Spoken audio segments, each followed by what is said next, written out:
So this peregrine mutant didn't grow photosynthetically.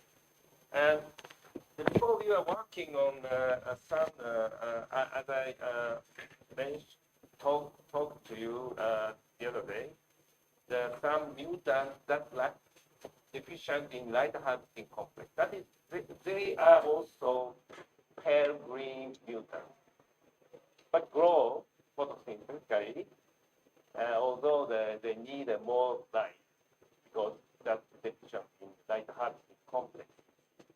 But here, the similar type of pale green, but this mutant didn't grow something different. So the content of chlorophyll is just half of white. 8%. Then it could be some. Okay, I talk later, a little later. Okay, I will come back. This is actually.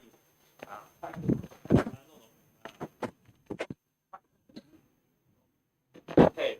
Cool.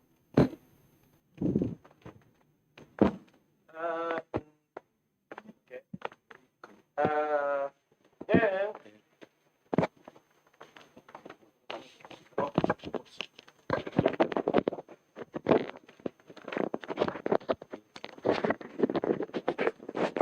Okay. Then we analyzed chlorophyll content. So we expect sometimes the peregrine mutant is chlorophyll B deficient or something like that. So we analyzed the pigment by HPLC. We extracted the pigment. This is Y type. So you can see chlorophyll B here, chlorophyll A here, beta carotene, and some other xanthophyls here. Not much. This L14 mutant lacked chlorophyll A and B. Completely lacked. But that's strange because it's green, pale green, but it's green. Instead, we detected geranule chlorophyll A and geranule chlorophyll B. So yesterday I talked about this. So, and then if we add the phyto, so that is a reduced geranule pyrophosphate. It's very reduced. This becomes phyto pyrophosphate. So we add it. So the growth of LHL3 recovered partially. Okay, photosensitivity is suppressed, and also even highlight it grew a little bit more obviously. And for the autotrophic condition, the mutant didn't grow, but if you add the phyto, you can see a slight growth. Phototrophic growth, right? But this is an anoxic condition, but the oxygen does not, removing the oxygen did not recover photosynthetic growth. Then we analyze the pigment cells from the cells grown in the presence of phyto. The Y type, you don't see any effect of addition of phyto in the culture on the pigment composition. But HLL3, if you add the phyto, of course, chlorophyll B, geranule chlorophyll A and B is still present, but it's a little reduced. And chlorophyll B and A were separated. Okay, so this mutant is deficient in the conversion of geranule chlorophyll A and B to chlorophyll A and B. So granule reductase activity is deficient in this mutant. So we did the Western blotting using antibody granule reductase. So wild type, we could detect signal not in LHL3 mutant. So this is obviously activity must not be present because the enzyme did not accumulate in this mutant. And in the published paper, GGR, granule reductase, associate with LHL3 protein. That is comes from light harvesting like protein 3. So it has a transmembrane helix, which part is conserved, the amino acid sequence is conserved in this hydrophobic region of light harvesting protein. So that is named light harvesting like protein. These proteins also was missing this mutant. Okay. So we don't know which is which gene is the mutated. Okay. But anyway, the phenotype is obviously this mutant accumulate only granule chlorophyll. No dihydroxy granule, tetrahydroxy granule. Okay, this is larger. I make easier. Okay, you can see better. So we sequenced the messenger RNA of this mutant, and in the beginning, this part was done by Chris Nyog's group in, but they couldn't find any mutation in granule reductase gene. That was strange, right? The protein was missing, but activity is missing, but DNA is wild type. Okay, and then as I showed, L8L3, my collaborator suggested, then L8L3 genes must have a mutation. Then we tested the messenger RNA of genes of L8L3. So exon, 6 exons. So the first exon, there we found the deletion of 16 nucleotide in exon 1. So not GGR gene, but L8L3 gene has mutation. Okay. So if we did a PCR between primer between here and here, wild type has 136. Amplified the DNA product, but in the mutant, 16 nucleotide smaller fragment were detected, amplified, right? So also we, and then we complemented this LHL3 genes by nuclear transformation to see whether the phenotype will be recovered or not. Then if you have a recovery of the phenotype was complemented, so then we can confirm that the mutation, the gene with mutation is this gene. So this is, we need to confirm, okay? Not only showing this deletion, there may be, there are many genes that may be at the same time has a mutation, which gives as this phenotype. Okay, so we can specifically assign that this is a real mutation that gives us this phenotype. So we complemented, and we had many clones. We by complementing, we can screen the complemented strain and the autotrophic condition, because if the cell were not complemented, cell will not grow under phototrophic condition. So it's relatively easy, and then pick up the colonies that grew under phototrophic condition, and then tested the accumulation of the protein of granular reactors and LHL3.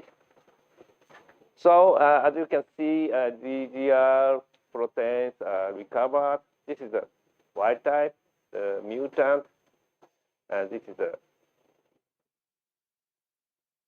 complemented strain. And also LHL3 give us two bands, because this protein somehow easily, one part is cleaved by proteinase, and then we detect always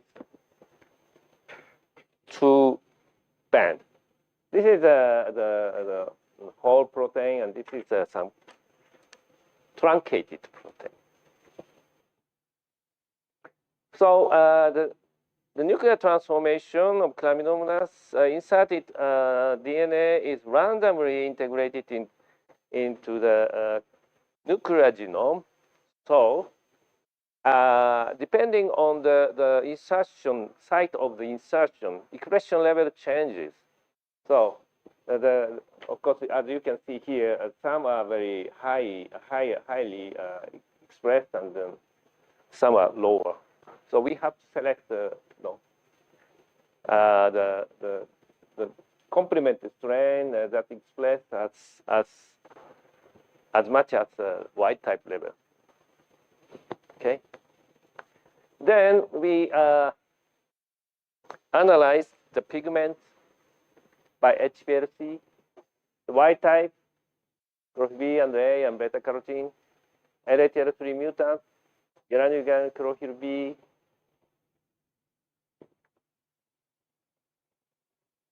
This is some mistake, right? Double C. I took this from paper, so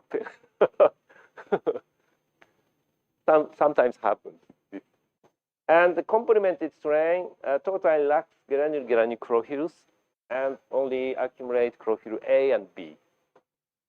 Okay, so we are sure LHL3 mutant has mutation in LHL3 gene.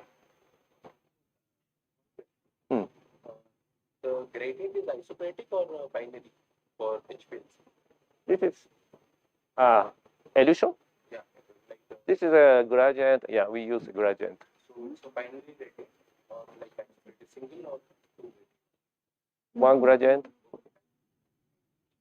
One gradient is from I don't remember the condition, but it changed the concentration of some more hydrophilic solvent and hydrophilic. The ratio is changed linearly. So this part is damped field, so we didn't care about this damped field. So this condition is not very good for separating damped field. Only focused on chlorophylls.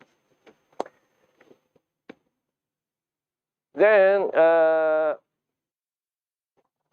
because I talked yesterday the greening experiment. In the beginning of greening, transiently granular chlorophyll A, B, dihydrogranular chlorophyll A, B, tetrahydrogranular chlorophyll A, B accumulated. Okay. How this granulated chlorophylls works? It's like behaves function like a wild type chlorophylls or not. So because the LHL3 mutant didn't grow photosynthetically, probably photosystem 1 and or photosystem 2 do not are not functional. So to see this, we analyze the activity of photosystems 1 and 2. The first one is fluorescence kinetics measured with dual palm. Maybe you experienced the laboratory course doing this time the measurement of chlorophyll using a dual palm. So in the craminomeras, if you this is without measuring light, and this is measuring light on. So this is FO level, and actinic light is on. Then fluorescence increases and goes back down, and then becomes a relatively steady state. And then illumination, actinic light is off, then it goes down, and measuring light is off, then it reaches to the 0 position. This is Y type, and LHL3 mutant didn't show any this actinic light induced transient change of fluorescence yield, which means that PS2 activity is deficient in LHL3 mutant. Okay, and if we added a phyto in the growth media, slightly the mutant cell grew phototrophically. So if we test it at the PS2 activity, so it's a blue line, you see a little activity of PS2. No. This is total less, but in adding a phyto, smaller, but substantial level of activity recovered. Because under this condition, some a part of the chlorophyll, small amount of chlorophyll accumulate, and granular chlorophyll are decreased, and instead the chlorophyll increased. So that's why activity recovered. Okay, and another measurement of photosystem 2 activity is oxygen evolution using oxygen electrode, and in the presence of the DCBQ, dichlorobenzoquinone. This is an artificial electron acceptor. So we can detect specifically on the PS2 activity under illumination. So wild type, this is oxygen concentration. So this is baseline. And if you on the actinic light, wild type cell evolve oxygen, and if you turn off the light, actinic light, it stops. Okay.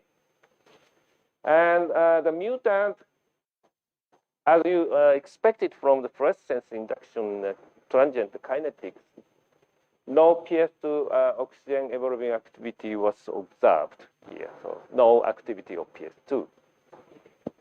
And if you add the phyto to the culture, partially activity was recovered.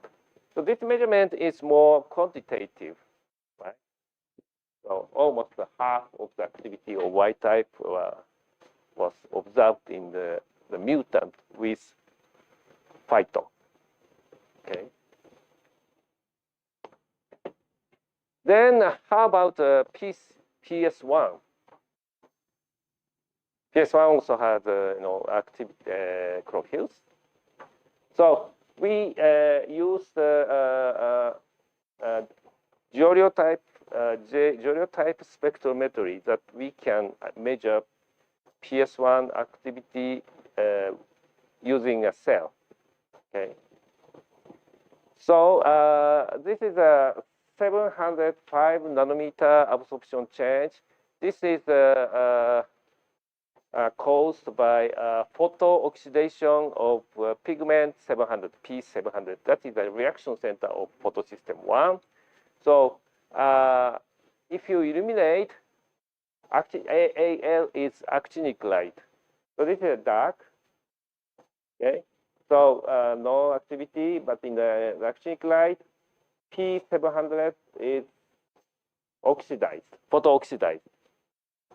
And then if you stop the actinic light, P700 reduced to the ground state. Okay, so this level is the amount of photosystem 1 activity. L14 mutant. This time gave us show a little bit about I don't know 20% of activity of Y type. So although we couldn't detect any activity of photosystem 2, we could detect small amount of PS1 activity. And if we add the phyto, the recovery is rather high. It's more than half, 50%, maybe 70% activity recovered. But anyway, phyto enhanced the activity of PS1 and the PS2. So eventually, photosynthetic growth of the cell in the presence of phyto, the mutant cell grow photoautotrophically at a reduced rate. That's obvious. Okay, so if you think about the greening experiment, in the beginning of greening, no chlorophyll and chlorophyll B accumulated, but in the granule chlorophyll A and B accumulated. So in the beginning, it becomes a little bit green, but from this data, the beginning of the greening cell will not should not contain show photosynthetic activity in the beginning. Okay. So this mutant is green, so pale green. So we expect chlorophyll protein complex is assembled. But we don't know detail of PS1 and the PS2 really accumulate because PS2 activity was deficient. Okay, so it may suggest that because the PS2 protein didn't accumulate or accumulate but non-functional. The PS1 activity was there, but it's reduced. So that means PS2 is assembled in a reduced level or assembled normally, but activity was low. So to answer these questions, we analyzed the protein accumulation by immunoblotting. There's so many data, so it's a bit confusing, but we checked the dark grown cells and medium light grown cells. Okay, the Y type, this is dilution, 100%, 50, 25, to see the signal intensity quantitatively. And minus means no phyto, plus is phyto. So this is LHL3 mutant, minus and plus phyto. And this is light, also with and without phyto. Then we compare the level of proteins by immunoblotting. So PS2 is if you grow the cells in the dark, PS2, this is a mutant, okay? Here. PS2 is reduced about PSBA and PSBC, PS2 protein, and about 25% of Y type level. based on chlorophyll. If you add the phyto, accumulation of PS2 becomes higher.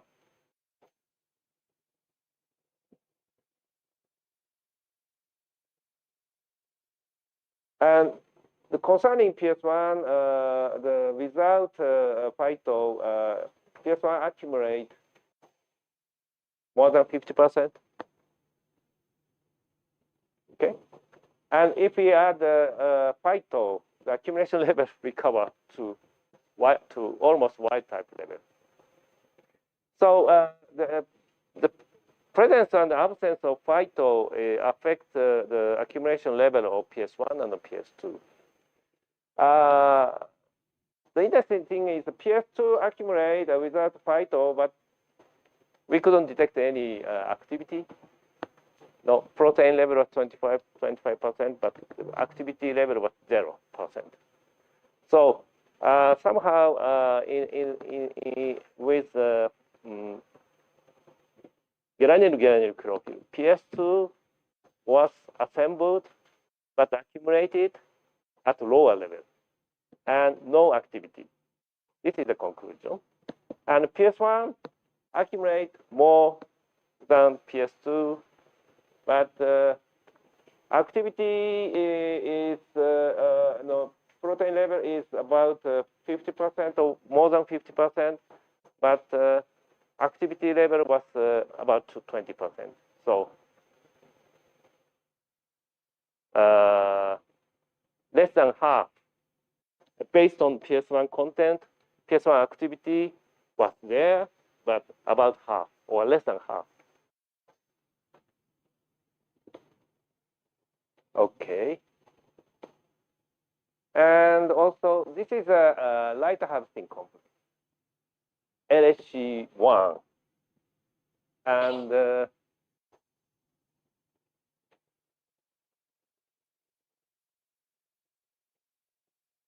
yeah, this is LHC1. And this is LHC2. This is LHC2. Because we have so many antibodies, so very often we test all the antibody we have. So that's why there are so many data, but they're mostly consistent. So LHC2, if you look at here, very similar level. So LHC2 is stably assembled with granular chlorophyll A and B. This is not the same as the PS1 and the PS2. So probably the structure of a light harvesting complex 2 is more flexible, can accommodate easily granular chlorophylls. So the LHC1, how is the LHC1? Also mostly more stable, but in the dark, they're stable. Okay? But in the light, some LHC1 are stable and some LHC1 are unstable. For example, LHCA3 here, without phyto, in the light, it's totally absent. Even dark, it's reduced. Others are almost similar. Somehow LHCA6 is more than, but I'm not sure if this is reproducible or not, because we couldn't reproduce so many times using this so many antibodies. So the problem, if you work with so many antibodies, sometimes data becomes inconsistent. So you have to repeat more and more. So it's really becoming difficult to get very perfect data. But this is obvious. LHCA3 is somehow unstable light. And PS1 is without phyto, the light completely delete accumulation. Okay. So this is the other our published paper. LHS3 becomes unstable in the absence of PS1 deficient mutant. So this data is consistent. So I'm very much sure that this absence is reproducible. Okay. So another thing is PS2 accumulate less in LHL3 mutant, but still in the light, PS2 is accumulate similar level, but PS1 is less reduced, but under the light, it's gone.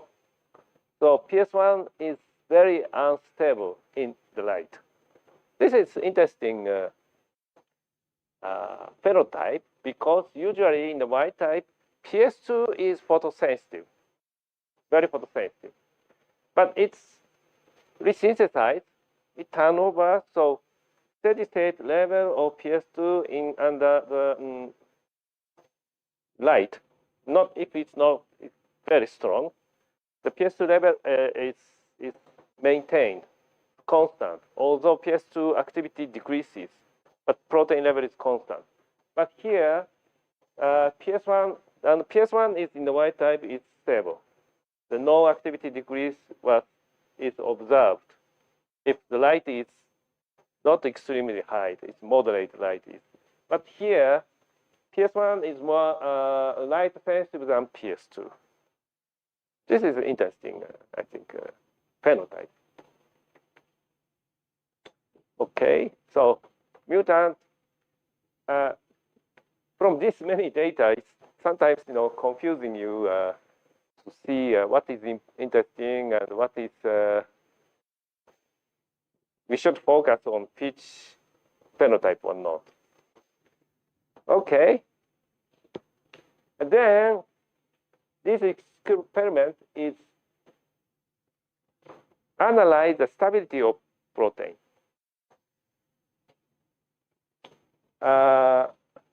Incubation time of cell, 0 to 6 hours, wild type and mutant, and this is no addition.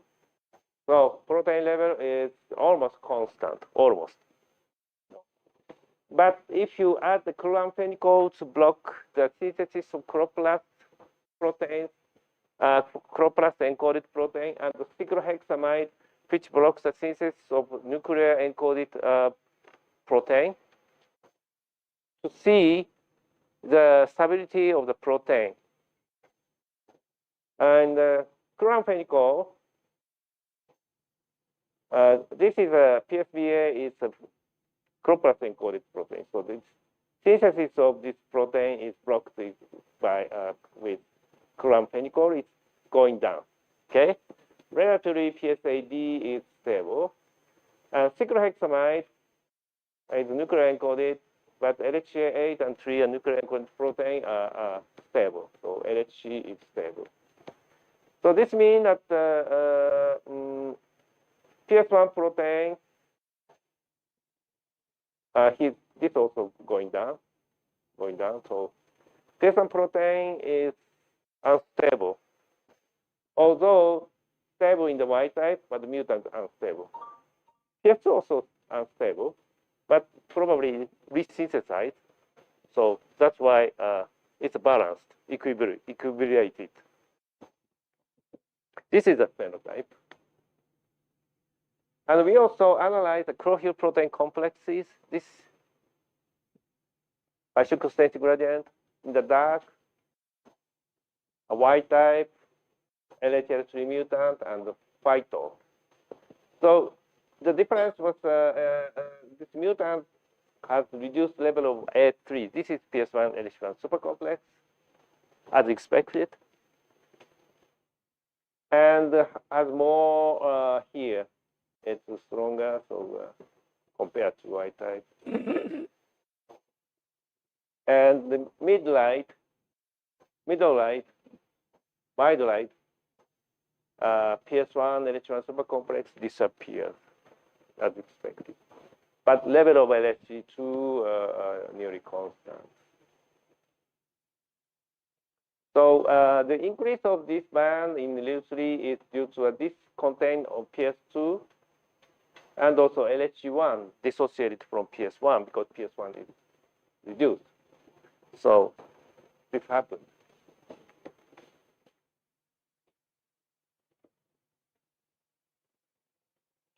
Okay, so this is a phenotype of the GGR LHL3 mutant which lacks the GGR activity. I think this is the last slide, but I skipped this. We just purified with the HA tag, but I skipped this because it's no, it's yeah, almost right. So in my opinion, the granule chlorophyll is the phytol is flexible. The granule is additional 3 double bond. So it's like this rod. Its tail part is less flexible.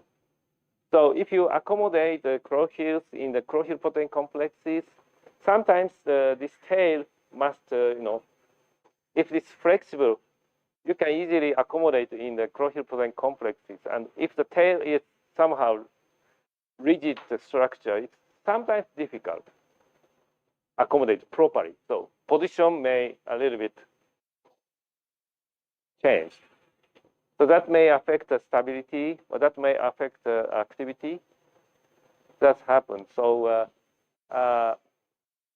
during the greening experiment, we observed the accumulation of granulate chlorophylls, but these are not really functional yet.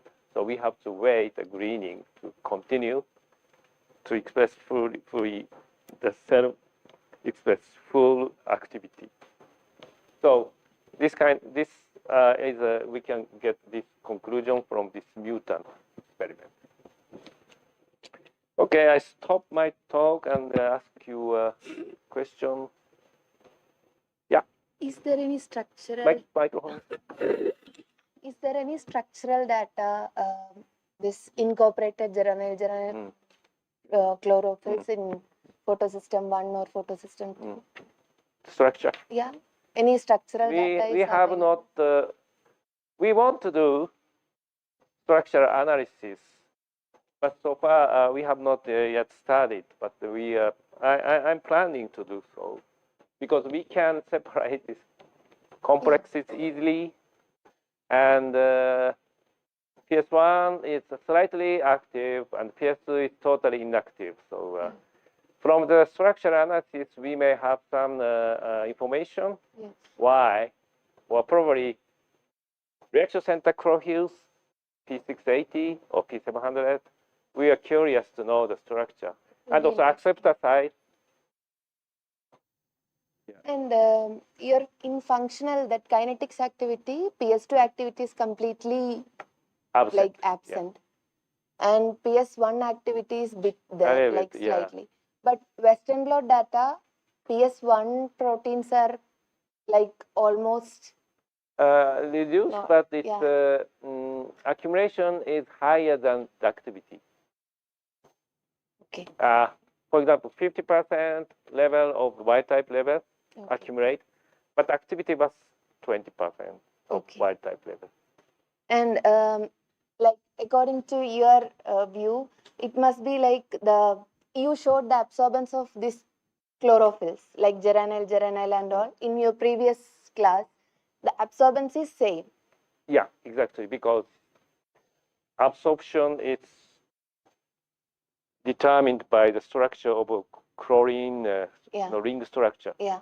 So you think it is because the bonding or the energy transfer from this geranyl, or what could be the reason this activity is completely? Either it is the bonding efficiency or it is the transfer efficiency, because absorbance is similar. Yes, absorption is completely similar because the tail does not affect the structure of the chlorine ring structure. And this tail is not involved in excitation energy transfer. So mostly this hydrophobic tail is fixed, is used to fix the chlorophylls in the chlorophyll protein complex. That is mostly chlorophylls are located in a very hydrophobic region. And its protein moiety is very much compact. So this tail is somehow fixed in this very condensed structure. So flexibility is depending on the position of the chlorophyll in the chlorophyll protein complex. So somehow some position this granular tail is very difficult to so position may change a little bit. So that affects the excitation energy transfer or charge separation. The chlorophyll is involved in not only primary donor and acceptor, accessory chlorophyll, and also in the case of PS1, I didn't talk, but it's phyroquinone is also double bond is removed by granular reactor. So that's this is also intermediate acceptor of PS2, not plasquinone. The fair fighting also affected probably. Very so interesting work. If you want to know which part was affected more significant, the most significant is if we can determine the structure by cryo-electron microscopy, that helps. We could know. Nice. Yeah, yes. Thank you. Any other questions? Okay. A little bit too detailed, so maybe it's not easy to follow sometimes. Yeah. Microphone.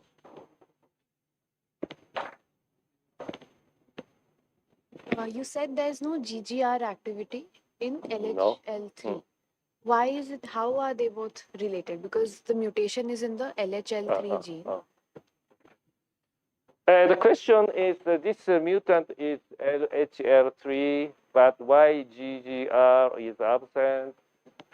So we can no. This I didn't tell you that HA tag using HA tag we purified, and then GGR was co-purified with LHL3. So LHL3 has transmembrane helix. Then GGR is soluble protein, but it is too associated. So probably LHL3 link GGR to cytochrome membrane, and without LHL3, probably GGR becomes soluble. Then somehow it becomes unstable, probably digested by proteinase. That's why the GGR does not accumulate in the LHL3 mutant. So this happens. Sometimes, of course, without LHL3, it could be GGR could be accumulate, but this was not the case.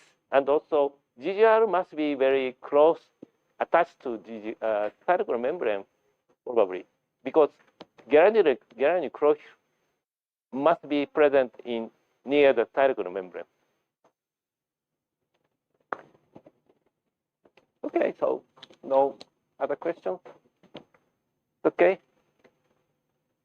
So maybe I'm going to Kerala until Tuesday, so I come back Wednesday. So if you have questions, then